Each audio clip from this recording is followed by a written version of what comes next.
Tu es vraiment honnête. Dis la vérité aux gens. Mon papa et ma maman sont encore en vie. La seule somme que tu as donnée à mon papa, tu te rappelles, c'est combien, non? C'est 6 billets de 5 000 francs. C'est 30 000. Mon papa est encore en vie. Il peut encore témoigner. Kedivara a vendu tous les masters du petit. C'est-à-dire les titres. Et puis on a qu'à faire quoi? Kedivara a tout vendu. Les Burkinabés nous ont humiliés en disant qu'eux peuvent frauder facilement avec notre nationalité. Donc, si eux, ils sont en train de soulever le dossier là-bas, nous, de notre côté aussi, on va soulever le dossier pour rendre le dossier lourd. Comment un fils peut tourner dos à celui qu'il appelait son papa dans le game comme ça? Aujourd'hui, là, les réseaux sociaux sont en feu autour de Kedivara et MC1. Attendez, ce n'est pas une histoire qui vient de naître, hein? Ça date. Mais en 2026, ça a gbé fort, avec des vérités qui sortent de partout. Et quand MC1 lâche, tu ne peux pas planter une graine et venir couper les racines. Tout le monde a capté direct que l'affaire là est profond. C'est pas buzz. Tout a commencé quand MC1 était encore petit dans le game. Kedivara le voit, il le prend sous son aile. Il décide de le former bien. Mais il ne faut pas voir ça comme simple musique. Kedivara lui-même a dit qu'à ce moment-là, il n'avait même pas encore d'enfant. Donc MC1, c'était comme son premier fils. Il l'encadre, il le lose, il l'aide à grandir. Il lui montre le chemin dans le milieu. Petit à petit, MC1 commence à faire son nom. Il monte doucement et devient une valeur sûre du rap ivoirien. Pendant longtemps, les gens voyaient vraie relation papa-fils solide. Rien ne montrait problème.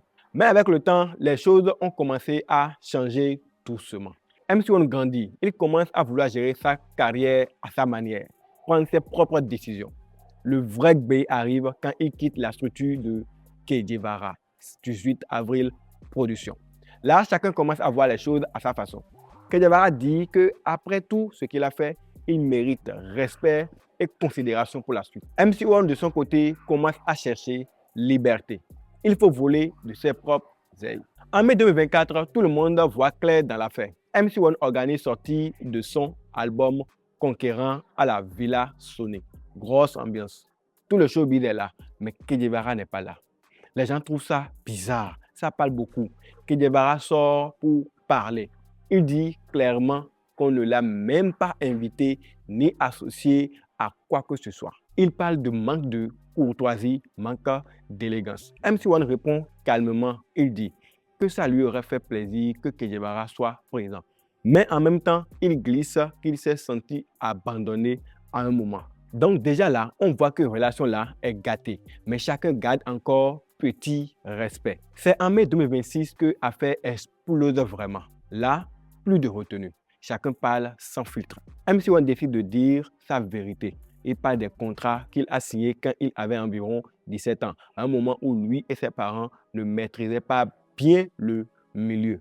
On vous a mis quelque chose dans la tête que vous avez tous gobé. Parce que tout le monde sait que M. Kedivara, il a une bonne image. Même si aujourd'hui il n'a pas raison. Tout le peuple va dire qu'il a raison.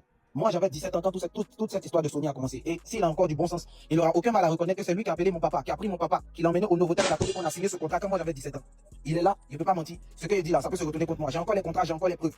Ok. Il explique que ses contrats avec un label occidental l'ont bloqué pendant des années dans sa carrière. Et il ne s'arrête pas là. Mon papa, là, à la base, c'était un couturier. On gagnait même pas 2000 francs par jour. Quand le vieux père a appelé mon papa, il a dit à mon papa, ah, il y a ton enfant là, il y a un label international, c'est des Européens qui l'ont vu. Ils veulent le produit, ils vont le signer, ils vont l'emmener en France, il va faire des featuring. Moi, mon papa, là, quand il a entendu France, là, il était déjà content.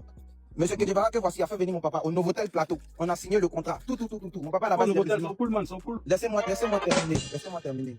On m'a dit que je peux m'expliquer. Non, mais il t'a pas coupé, il va juste commencer au Voilà. programme. Ouais, c'est bon, au moins, il a du bon sens, il reconnaît les choses. Ok, papa Kedivara, on peut rester muté pour ne pas que ça Parce que- reste muté. Après, tu vas Regarde-moi, s'il te plaît. Oui, je sais pas que tu es remonté. Est-ce qu'on Je peut suis jamais. poser- Alors, on se calme, mon tonton. Le modérateur, je sais pas quoi, on se calme. Je suis pas remonté. Explique ma vie. J'étais mineur quand tout ça se passait. C'est mon enfance, c'est ma vie qui a été gâchée comme ça. Donc, je vous explique. Tu peux pas faire venir un papa qui gagne même pas 2000 francs par jour. Il vient, on signe un contrat, on finit de signer le contrat. Lui, il ne touche pas 5 francs. Ma maman ne touche pas 5 francs. Même moi-même, je ne touche pas, il ne voit pas l'argent et quand il grandit. Il a le droit de me dire. Il ajoute que malgré tout ce qu'on raconte, ce que Kedivara envoyait à ses parents, ce n'était pas grande chose. Selon lui, l'aide financière était faible, des petits montants qu'il juge même insignifiants par rapport à ce qu'il produisait. Ça choque beaucoup de monde sur la toile. De son côté, Kedivara ne se tait pas. Il rappelle tout ce qu'il a fait pour MC1, logement, encadrement, formation, tout l'investissement qu'il a mis sur lui. Pour lui, ce qu'il a donné dépasse même argent. C'est tout un accompagnement humain et professionnel. qui dit que j'ai pris son contrat de 1 500 000 pour aller organiser un concert au Palais de la Culture qui coûte 21 millions. Et je suis épaté.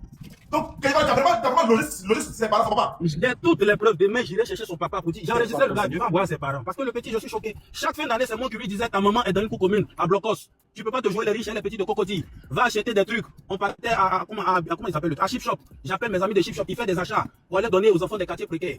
Mais c'est moi qui guidais tout ça.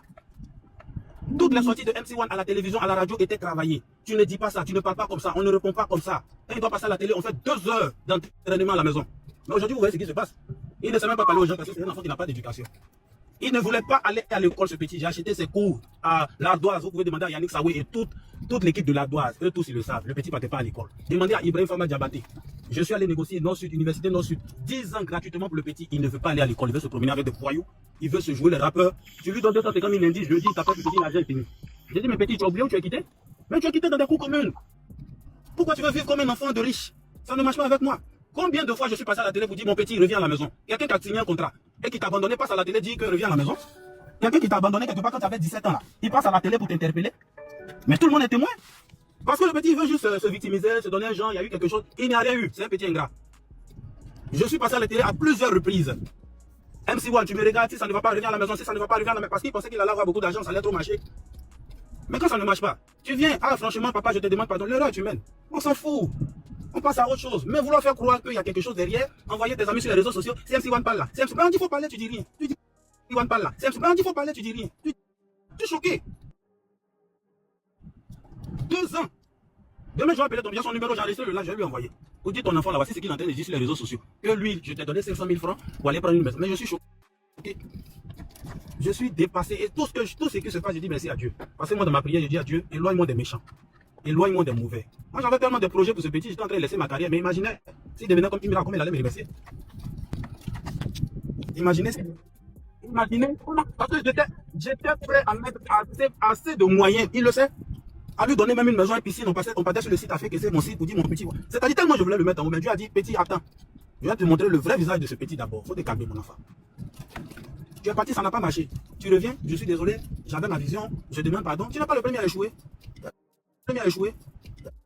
Là maintenant, 2 versions sont en face. MC1 parle de blocage et manque de retombées pour sa famille. Kedibara parle de sacrifice et de tout ce qu'il a eu à construire autour de lui. Les réseaux sociaux deviennent champs de bataille. Sur TikTok, Facebook, YouTube, chacun analyse. Chacun parle, chacun prend position. 2 camps sont clairs. Ceux qui sont avec Kedibara disent que MC1 oublie d'où il vient. Qu'on ne traite pas comme ça quelqu'un qui t'a élevé dans le game. Pour eux, c'est manque de reconnaissance pure. De l'autre côté, ceux qui soutiennent MC1 disent qu'il a le droit de comprendre ce qu'il a signé, surtout à 17 ans, et de chercher sa liberté. Pour eux, reconnaissance ne veut pas dire rester bloqué. L'affaire devient encore plus sensible quand famille et proches rentrent dedans indirectement.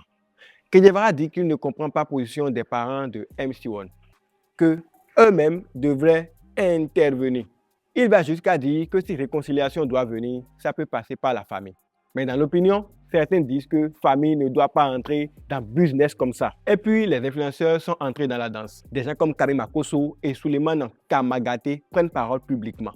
Ils appellent à calmer le jeu, à réconciliation. Mais ils lancent aussi des messages forts. Certains disent à MC1 de faire attention à son entourage, que tout le monde autour de lui ne veulent pas forcément de son bien. D'autres rappellent aussi la valeur africaine. Reconnaissance envers celui qui t'a aidé à devenir quelqu'un. Et forcément, ça chauffe encore pour les débats sur les réseaux. Aujourd'hui, la situation est toujours tendue. Kedibara n'a pas fermé la porte à la réconciliation, mais il met des conditions, surtout côté famille. MC1 continue de défendre ce qu'il dit. Il reste sur sa position. Les internautes continuent de débattre fort, chacun avec son avis. Mais au fond, l'affaire là dépasse même les 2 artistes. Ça pose de vraies questions sur les contrats que les jeunes signent tôt, sur le rôle des mentors, sur reconnaissance et liberté dans le game. Et beaucoup espèrent qu'un jour, ils vont s'asseoir, parler calmement et régler ça. Parce que malgré tout, leur histoire reste celle d'un père et d'un fils du showbiz qui ont grandi ensemble avant de se gâter comme ça. Famille, vous venez de suivre la vidéo, mettez vos avis en commentaire et surtout, n'oubliez pas de vous abonner et à bientôt.